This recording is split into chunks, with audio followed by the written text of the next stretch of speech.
So, good evening. Yeah, hi, good evening. Uh, what we're going to talk about is the process of urbanization in India. Okay, and we planned this discussion at the global level, the Indian level, the state level, and at the local level. So there are four levels of urban discussions which we'll have. I would, Professor Dr. Arnav Bose, and this is Professor Dr. Seema Sharma. I would look into the global narratives, then the Indian narratives, and to some extent the state level narratives. And the state level narratives and local narratives thereafter will be taken up by Dr. Seema Sharma. Thank you. Now, globally. Uh, Cities, of course, have been part of human culture for a very long time. India, of course, has one of the best cities.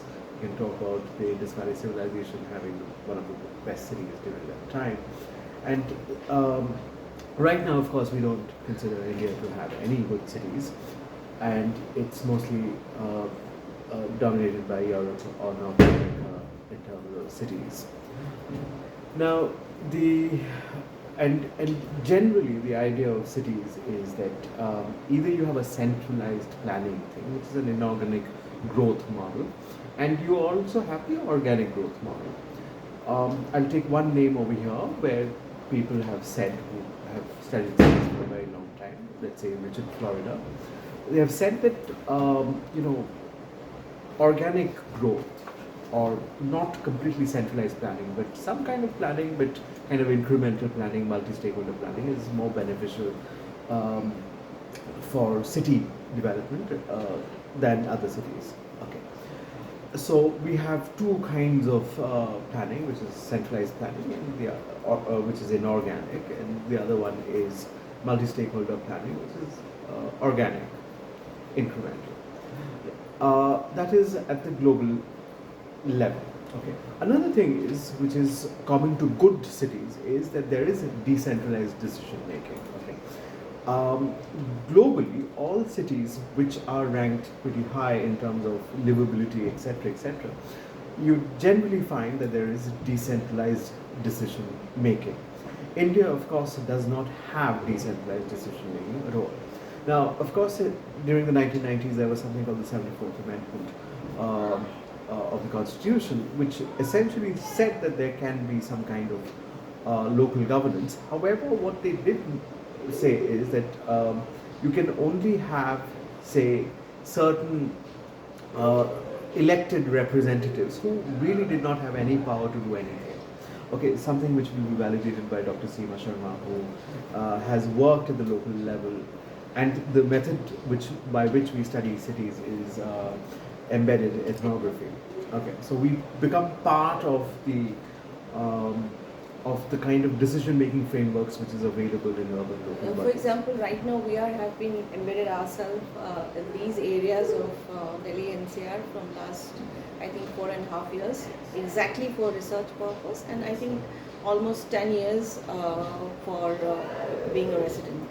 Yes. So I think this is how we are going to put our point strongly, that how urbanization is taking bad shape and what need to be done. I think as Arnav was discussing, Arnav, if you have some point left, Yes. please finish it and I'll yes. take up.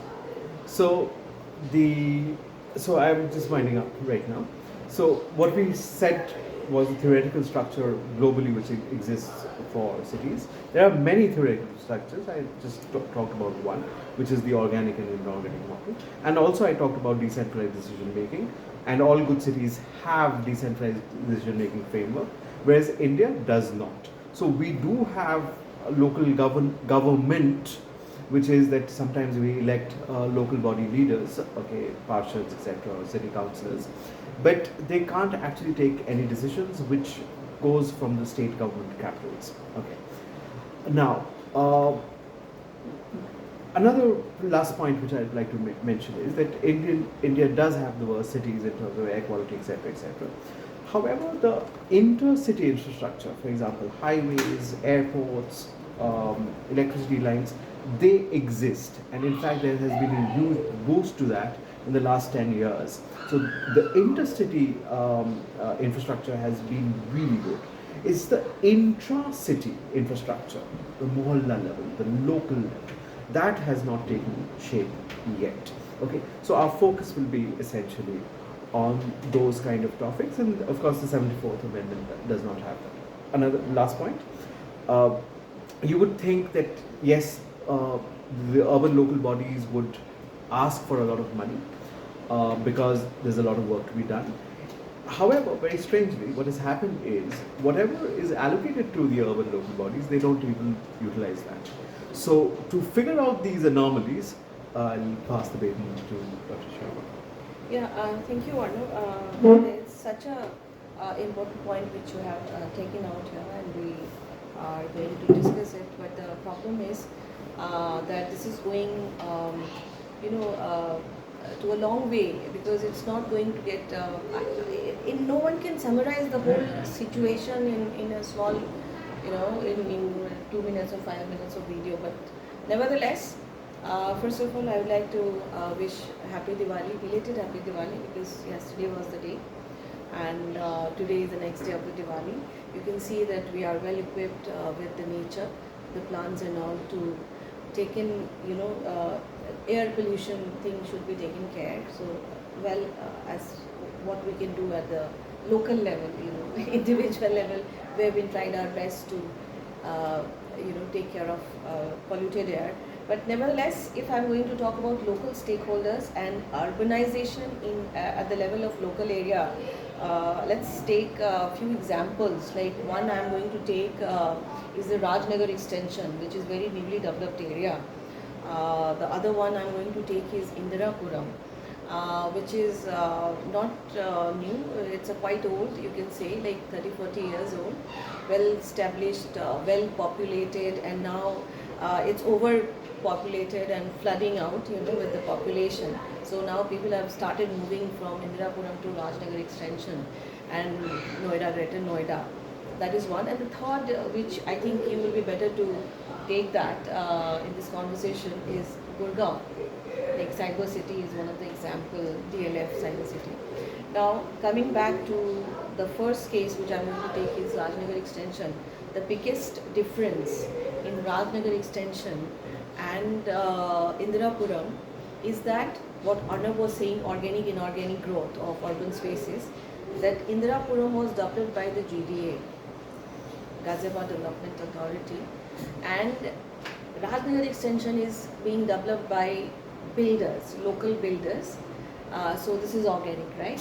Yes. And here builders have been planned all societies at the, you know, at their own level, and then they have got past the plan from GDA, and then they have made all these societies, individual societies. So this is how, what is the difference? Now, I think a few months back, I think in July itself, June, July, GDA has given this responsibility of Indirapuram to Nagar Nigam to take care of the local, you know, municipal things like waste management and local area management thing, which was a very long time. Like why GDA has taken such long time is an interesting thing to and serious matter to think over. And the same, the worry is that this should not get repeated in case of Rajnagar extension. Because Rajnagar extension, the first thing is that it has been developed by the builders, and GDA is somehow think that that is, they are doing their job, but you know, they are still not very well equipped and able to, I don't know, they're not able or talk. There is no any discussion happening even to handing over this whole Rajnagar extension to the Nagar Nigam, and therefore Rajnagar extension is facing huge problem of waste management.